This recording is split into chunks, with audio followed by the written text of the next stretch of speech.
We just wrapped up 2 state of plays, but there's a 3rd one coming soon. One of PlayStation's most underappreciated franchises might be coming back. Let's talk about the Spartacus problems. And did Sony just lay off a ton of employees? Let's find out in today's episode of PlayStation News. If you looked at all of the franchises that the PS4 launched with and told me that Knack would be the one that refuses to die, I would not believe you. Like, you gotta consider right now that we don't have a Killzone game on the horizon, and we haven't gotten one since the PS4 launched, but we not only have Knack, we have Knack 2, and now Sony has re-upped the trademark on Knack, which basically tells us they are finally working on Knack 3. If you don't know what Knack is, it's basically Sony's attempt to create an action platformer. Back when the PS4 was coming out, they created it to show off that they could have like a voxel-based hero in Knack, because if you get hit, he blows off a bunch of chunks of them that are kind of like the PlayStation button shapes, like triangles, circles, squares, and I guess crosses. I don't know if crosses were in there, but he was basically a character made up of building blocks, and they wanted to get as close as they could to a Pixar movie with the graphics, and they got kind of close. The issue was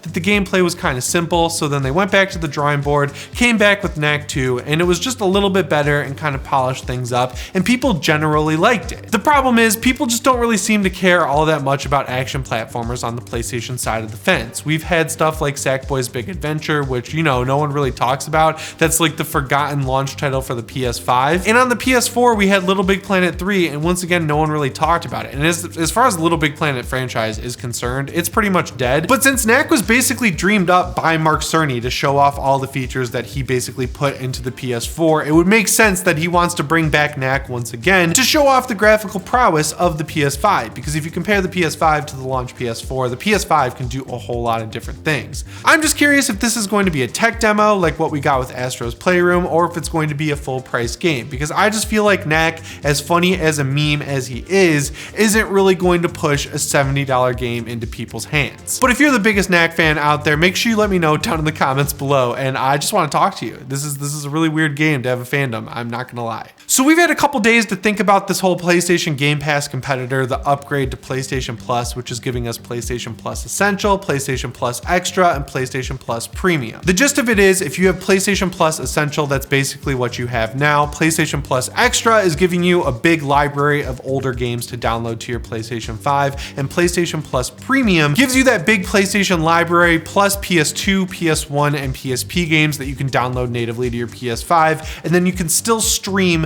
PlayStation 3 games. It's basically taking PS Plus and PS Now and combining them and giving you a little bit of extra features on top of that. Now, getting a big library of older games to play on its own is pretty cool. I like that. I think that's a good competitor to Game Pass that Sony kind of needs right now. The issue is, I don't think they're really justifying the big price increase that's coming along with all of this. Now, with PlayStation Plus Premium, you can pay $120 a year, which puts it in line with Game Pass Ultimate, and I guess that's kind of cool. But if you do it in the monthly plan or the 3-month plan, you're definitely going to end up paying more than Game Pass, and it's definitely not justified at that point. The biggest issue I have with this new version of PS Plus, besides the price, is this whole thing where you can't emulate PS3 games. Now, if there wasn't already a PS3 emulator running on PC, I would understand, because the PS3 was a notoriously hard console to develop for. Sony's been saying publicly for a long time now that they've been having issues getting it to run right, which kind of explains why we didn't have backwards compatibility on the PS4. But now that we're in the PS5 life cycle,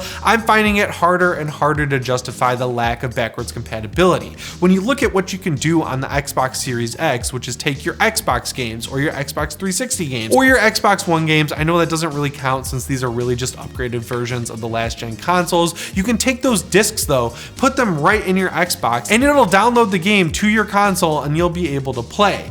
Now, that distinction is really important because when you look at the PS2, PS1, and PSP games that you're going to be getting with this new subscription, it really does seem like the only way to play these games on the PS5 is to have this subscription. And I frankly think that's bull. I've been a PlayStation fan for a long time, and my favorite PlayStation console is honestly the Vita. I love that thing. That's how I got into the whole covering games thing. I love downloading PS1 games. I love downloading PSP games, especially when Vita games were few and far between. The older PSP games that I missed growing up were right there, and you could remap the face buttons to the right stick, and it basically played exactly how you would want them to. I beat Metal Gear Solid Peace Walker 3 or 4 times, I'm pretty sure, on the Vita, because you could map the the face buttons to that right stick, and that basically made it the perfect portable Metal Gear Solid experience. The same thing goes for games like Monster Hunter Freedom Unite, which you could do the same thing with, Final Fantasy Dissidia. There were so many PSP games that were made so much better. Oh, Resistance Retribution is another great example on the PlayStation Vita. So taking that into account, I bought a ton of these games digitally. I even bought them back when I had a PSP, and now that Sony has a way to make those games work on the PlayStation 5, they're telling me I need a subscription service to play potentially those exact same games I already paid for. The same thing goes for Metal Gear Solid 1, all the Crash Bandicoot games, all of these PlayStation 1 classics like Castlevania Symphony of the Night and the classic Resident Evil games. I have to pay for a subscription to play those games I already bought that I could go home right now and re-download to my PS Vita, a handheld system that isn't even supported anymore, for free. And I kind of get it on Nintendo's side, because every time they come out with a new console, they basically make a new version of the Nintendo Store for it, the new digital shop. But Sony's not doing that. The PlayStation Store you can access on your PlayStation Vita is exactly the same as the one you can access on your PS3, very similar to the one you can access on your PS4, and just as similar to the one you can access on your PS5. Sony has the ability to make these games available to download to your PS5, and they're gonna make you pay for a subscription to do it. That is messed up. I don't think there's any justification for it. And I know a lot of people are going to say, oh, they had to put time into making sure these games could run on the PS5, and I don't really care. I already bought the PS5. I shouldn't have to pay for Sony's development time on this emulation. I already paid them for these games. I want to play them on my PS5. I don't want to have to pay $120 a year to do it. I personally don't think it's a huge issue that they don't have day one games on release, because people are buying Sony's games day one, because for the most part, they're 100% complete when they come out. They have a ton of content. If they get extra content after release, it's mostly free. And if they do an expansion, it just adds on to the game and makes it a better experience overall. These director's cuts they've been doing are kind of a weird scenario where, like Ghost of Tsushima, they hid a PS5 patch behind a $30 price tag. I don't exactly love that, but then when you look at stuff like Death Stranding, where it was just a $10 upgrade to get the director's cut and it added some pretty cool and meaningful content, I think that's awesome. That's the most they've really charged other than that Ghost of Tsushima situation. And the same thing goes for the Uncharted Legacy of Thieves collection, you know? It was a really cheap upgrade from the PS4 to the PS5. I like that. Should it be free? Probably. Xbox is doing the same thing over there with their smart delivery program, where games that support it just basically download the best version to the console, but $10 isn't really that much money to really make that big of a stink over to me, because Sony's games, in my opinion, are of a much higher quality than what we're getting on the Microsoft side. If Sony really wants to make a competitor to Game Pass, they're going to have to really make sure they can get PS3 emulation working on the PS5. I don't need it in June when this launches, because obviously they're having issues with it, but I need some confirmation that they're at least working on it. I don't want to hear an announcement like 2 years down the road when it finally comes out. I want to know that they're working on it and it's going to be a feature that's included with PS Plus down the line. And hey, they're making PlayStation Studios TV shows and movies like The Last of Us, like Uncharted, like Ghost of Tsushima, that has a movie in the works. Twisted Metal has a TV show in the works. All of these shows, even though they're split across movies and different streaming services, there should be a way to watch these shows for free if you're a subscriber to PlayStation Plus, especially if you're a subscriber to PlayStation Premium. I just don't understand why Sony is watching Microsoft have this great service with Game Pass Ultimate, and then they finally have a competitor that comes out for it, and they're being as stingy as they possibly can. It's like the most Sony move of all time. But you know what happens when people complain? Sony usually listens and changes stuff. We just saw that happen with Gran Turismo 7. So if you don't like this new PlayStation Plus offering, make sure you let Sony know. So knowing how well PlayStation is doing in the whole gaming world, basically selling literally every PS5 that comes off the assembly line about 5 seconds after that happens, it's kind of crazy to hear that they just did a pretty big round of layoffs over at PlayStation HQ. Now, these aren't game development layoffs, which makes a lot of sense because there's a huge shortage of game developers right now, to the point where if you work at a studio, another studio like Ubisoft, for example, could come by and offer you a job that's paying 3 times your salary just to stay at that company. We've also seen Sony dedicating somewhere around $1 billion of their whole Bungie purchase to make sure people stay at that company,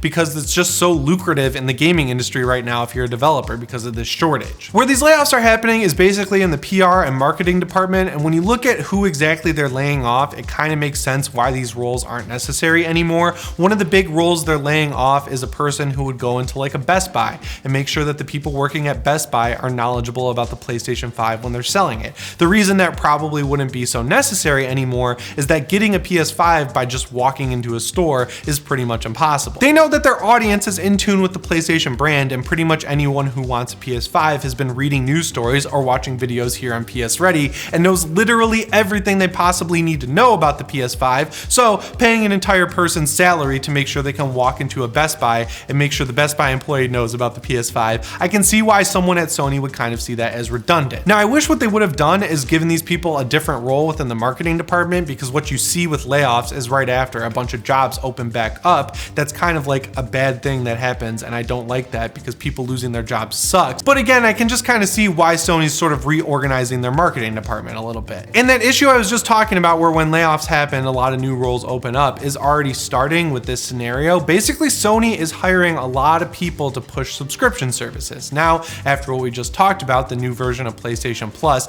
it makes sense why they want people to sell subscription services, because that's obviously the way they're going to be making a lot of money in the future. You know, you need to subscribe to PS Plus to play games online, and in Sony's eyes, they just made it a lot more enticing, so they probably want more people to get the word out there. It just really sucks that they had to lay people off who already work in the marketing department at Sony to hire more people in the marketing department at Sony. It kind of seems backwards, but I feel like it's because they want to reset people's salaries and get some entry-level positions filled. The article I initially read about this is over on Axios, and they have a summary at the end that basically sums it up perfectly, for lack of a better word. It says, the big picture. The move suggests a shift towards direct-to-consumer marketing and a de-emphasis on retailers and physical game sales. We all knew that the all-digital future was coming sooner rather than later, but I don't think I'm going to surprise anyone by saying the last couple of years have sort of accelerated that, and now we're seeing it with these layoffs over at Sony. I just hope these people are able to find new jobs quickly, but it seems like there's a lot of jobs to be filled in the gaming industry as a whole, so that's good. So in March, we got two state of plays that were largely seen as pretty good. We got one that was all about Japanese games, and we got another one that was all about Hogwarts Legacy, and people are extremely hyped for Hogwarts Legacy. But Sony apparently has a third PlayStation showcase in the works where they're going to show us all new games, but this one is going to be centered around the PlayStation VR2, because as we all know, Sony is doing their best to make sure this hardware launches at the end of the year. This whole rumor came up on Jeff Grubb's podcast Grub Snacks, but it kind of got glossed over because he talked about it in the same sentence where he kind of talked about this whole PlayStation Plus revamp that was happening in the same week. And when it comes to the PSVR2, this is exactly what Sony needs to do, in my opinion. All of the hardware specs are out there. We've seen what this thing looks like, but what we haven't seen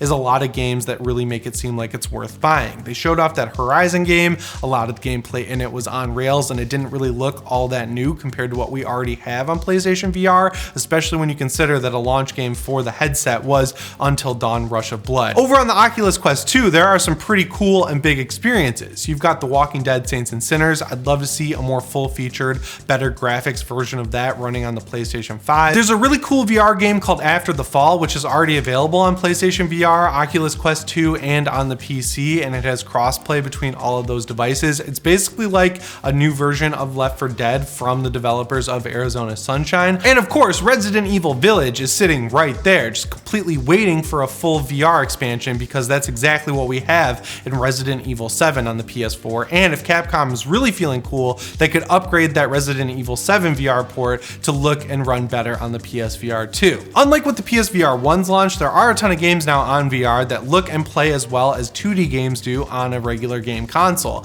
I'd love to see a lot of those games coming over to the PSVR 2, because I feel like that's what's going to get people excited to buy it. This is just a pie in the sky wish, but if Sony could figure out how to get Half-Life Alyx on the PS5 for PSVR 2, that would be absolutely incredible. I would have said that'll never happen, because Valve just wants to sell the Valve Index, obviously, and the flagship game for the Valve Index is Half-Life Alyx, but we just saw Portal and Portal 2 get announced for the Nintendo Switch. So Valve is obviously open to the idea of working on other consoles, and if the PS5 is available just sitting right there with the PSVR 2 coming out, having Half-Life Alyx on that console selling more copies would really be a net positive for Valve.